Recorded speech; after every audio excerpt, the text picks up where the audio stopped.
चलिए ज्ञान, शक्ति और दया की इन महागाथाओं में गोता लगाते हैं।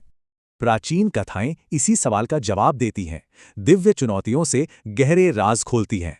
हमारी कहानी शुरू होती है हिमालय से, भगवान शिव और उनके परिवार के साथ।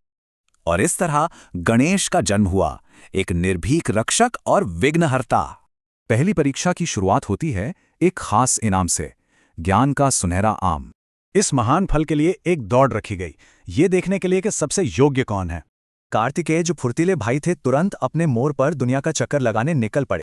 लेकिन गणेश, जो अपनी बुद्धि के लिए जाने जाते हैं, उनका कुछ और ही प्लान था। उन्होंने बस अपने माता पिता के चक्कर लगाए।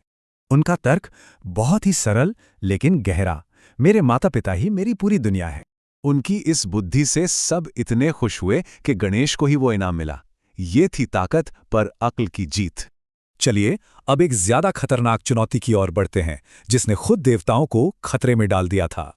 तो एक शक्तिशाली राक्षस ने अपनी जबरदस्त भक्ति से भगवान शिव को प्रसन्न कर लिया। उसने एक बहुत ही भयानक शक्ति का वरदान मांगा और उसकी यह इच्छा पूरी भी हो गई। लेकिन उस राक्षस के इरादे नेक नहीं थे।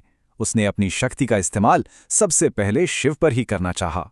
अब शिव तो मुश्किल में थे, तो भगवान विष्णु ने एक योजना बनाई और मोहिनी का रूप ले लिया। भस्मासुर मोहिनी के मुंह में ऐसा फंसा कि उसके हर एक डांस मूव की नकल करने लगा। और बस एक पल की दिव्य चतुराई से वो खतरा खुद अपनी ही शक्ति से खत्म हो गया। इससे ये पता चलता है कि परीक्षाएं हमेशा बड़ी नहीं होती, वो सिर्फ किरदार के छोटे छोटे काम भी हो सकते हैं। तो इन कहानियों से हमें अपनी मुश्किलों का सामना करने के लिए क्या सीख मिलती है? ये कहानियां हमें ये सोचने पर मजबूर करती हैं कि हमारी अपनी दुनिया क्या है,